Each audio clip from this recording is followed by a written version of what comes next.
Okay, para sa lahat po ng Pasigueño, lalong-lalo ang mga chikiting na Pasigueño. Pwede pa natin pagandahin ito.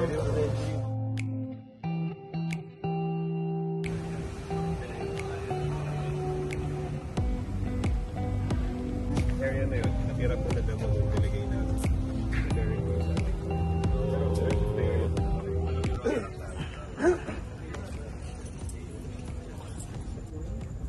pagka wala po ito, babagsak. Kaya, may 2 or 4 months. Pero continuous na naman.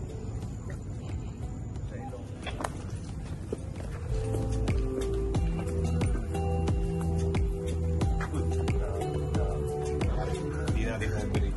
May oras po siya mag-mumay sa kapag mag-vlog. Gano'n? 25 daw po eh. 26 isa pinakapag-release siya ng water. Battery po rin. Cute nila.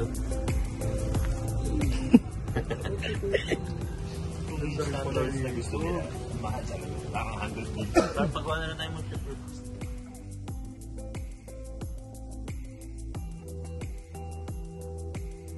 Galing Turkey yung mga features ng playground natin sa mga bata. So, wala na yung mga halawangin. Kaya mo visitor? Oo naman. Oo naman. Ganun ka lang. Tatayo sila dito. Tayo yata. Ganyan ka lang. So, matitibay, no?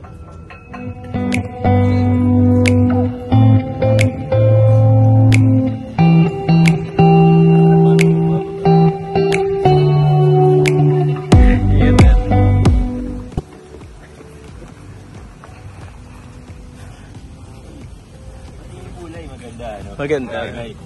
Hindi yung sobrang bright. Hindi yun eh. Hindi dito eh. Ito lang bata. Gagano. Hila-hila. Hindi mo umikot siya? Hindi, parang monkey bar na iba. Ganda, di ba? Basta yung senior na lagyan na ho namin yung kawayan. Para si 6 Ayun na sila. 6 months or 1 year. Lalaki na siya. Kita yung Hindi basta-basta masisira itong mga ito. Ito kaya kailangan natin.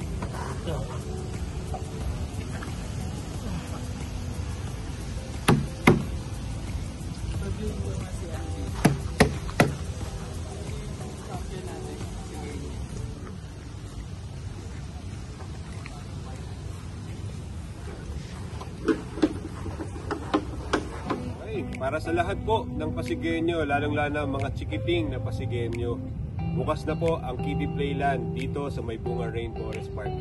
Anytime, from 8 AM to 5 AM, you can enjoy po yung ating mga amenities na meron dito. Ganun din, iba pang mga amenities po sa natin katulad ng ating bagong Pets Park. Huwag niyo na pong sayangin yung oras, Sunday bukas. Let's go, bisita na kayo dito. Ito makikita natin yung attention to detail din ng rainforest staff natin, pati na rin ng engineering. No? Naalala natin dati sobrang dulas dito. Tapos yung sa seniors, yung sa senior citizens natin, dati ang laki nung hakbangin mo dito di ba? Saka may konting baha, tubig na medyo malalim. So ngayon, naayos na siya. Kapatag. Ayan, nasa barko sila.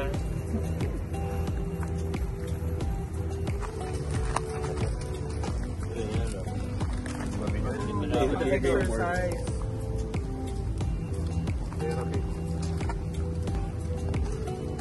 Oo, may ilaw pala dito eh. Special request yung talaga ng mga seniors sa pagkagabi. Maliwanag, ano. Yung laki iniiwan na nakabukas kasi medyo disturbing sa mga ID white. Oo nga, pag may event lang. Ano magawa mo? Ending ka lang. Dapat nga daw, Dapat cosmos lang. park, Sobrang dami. yellowish lang. Sobrang dami. Tapos hindi ganun kataas.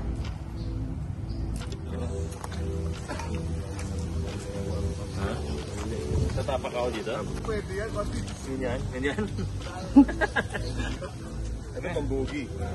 Ganito talaga to?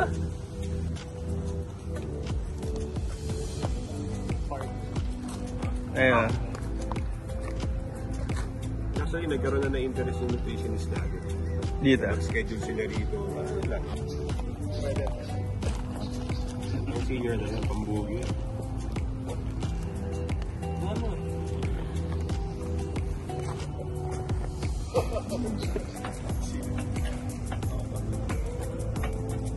Senior. Oo. Sabi, huwag kang magbubuhat ng sarili mong bangko.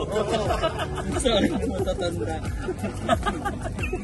Anyway, ito po, yung Senior Citizens Park natin. Kung napuntahan nyo ito before, na-compare nyo ngayon, medyo malayo na talaga. Pero pinakamalaga siguro ma-mention ko si Consiala Edith Gonzaga dahil siya talaga yung nag-push at nagbigay ng inspiration sa amin para mas maayos natin. Siya yung nagbigay ng insights din. Ano ba yung medyo mali sa design noon? So ngayon, ito na. Kung may konting adjustment man, mag-gay na siguro. Pero malayo na mo talaga yung kumpara na. Mas, ano, sabi namin, mas seniors friendly na to. Ang senior talaga.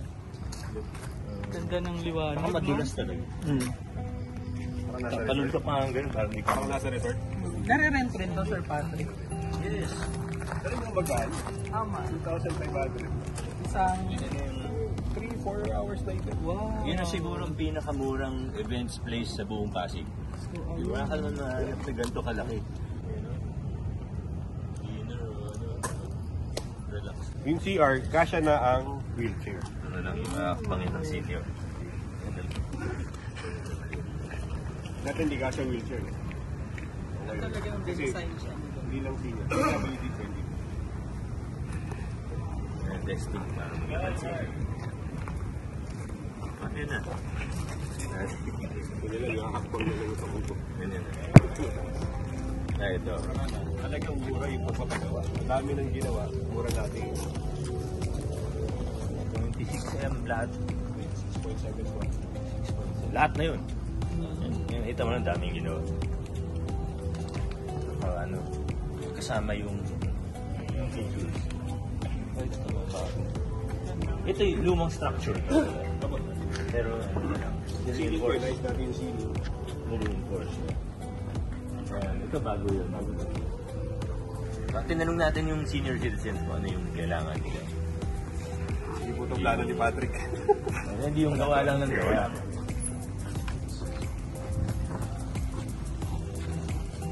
At least ngayon yung wheelchair, dire-diretso lang. No? May rampa na rin. Diretso lang. Either from parking o galing dito sa swing floors yung diretso pa.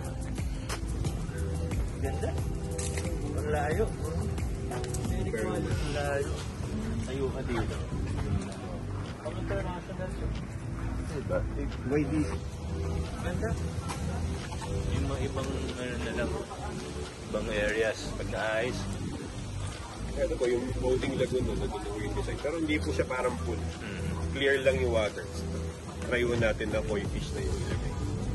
Para mas Sa amphitheater, yung mga next na gagawin natin. This year, masisimulan natin. Try natin this year yung amphitheater, ayusin na rin. Pero mas ano siya, mas yung design natin dapat mas nature loving, hindi mas nature friendly, hindi yung puro semento lang. Kasi yung ano din no, yung conversion naman ng mini zoo natin before. Yung botanical. Pinakamahalaga din no. Kasi ano yung mga hayop. Mag-iiwan tayo ng ilan. Hindi sustainable kasi yung naging zoo natin. Ibig sabihin, okay, for tourism, may pumunta talaga. Pero hindi siya maganda sa hayop, hindi rin siya maganda sa environment na. Saka considering na hospital kasi school yung nasa likod. Hindi tama. Dahil kaming na land reklamo ka.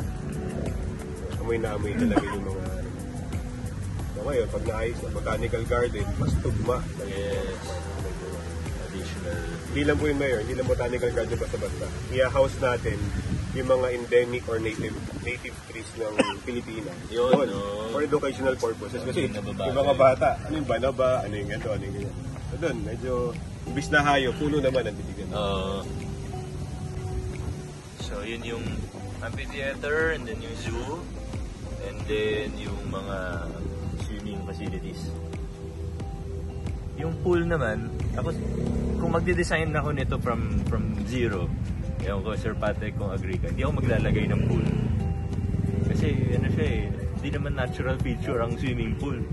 hanggang sa ilalim, guguluhin mo ang kalikasan natin. The fact na gumagamit tayo ng chemical, yung waste, Chemical. pagdating sa main na tabo na tubig, may chemical.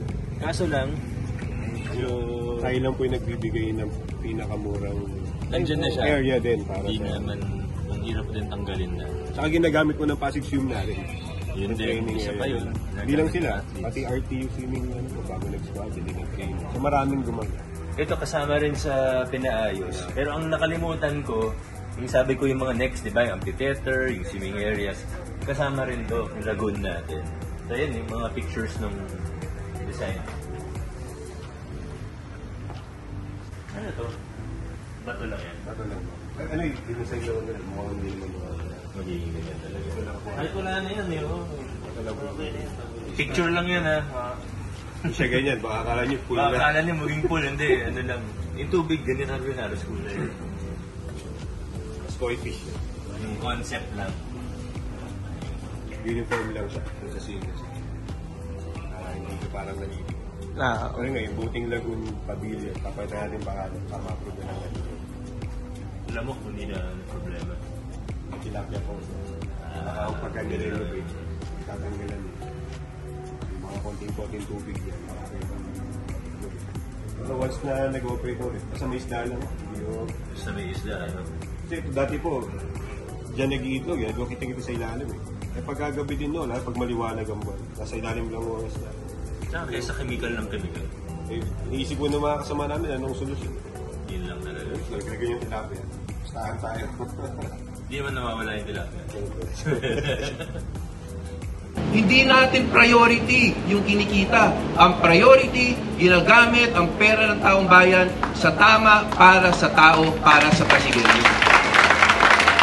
At sana, pero in-assure na po ako, sana ngayong taon ay yung amphitheater rin ay magawa dahil napaka-significant po talaga yung lugar na yun. Napakadami ho ng ating upgrading ng facilities dito. Ito po yung taxpayers' money at work. Ito po ay ang tinatawag na baga ng ating lungsod. It is a breathable living space. Nakikita ko po sa projections natin, pag inaaral ko po yung finances ng lungsod natin, inaaral ko lahat ng mga proseso natin, inakausap ko yung mga department heads natin, nakikita natin 3 to 5 years, pag talagang na-set na-institutionalize na yung mga pagbabagong sinimulan natin noong 2019 at pinaiigting natin ngayon kasama ng ating City Council, kasama ni Kong. Ito na po, sabi nga, ito yung exciting part. Patuloy natin gawin ang imposible sa lungsod ng Pasig. Maraming salamat. Congratulations sa ating lahat.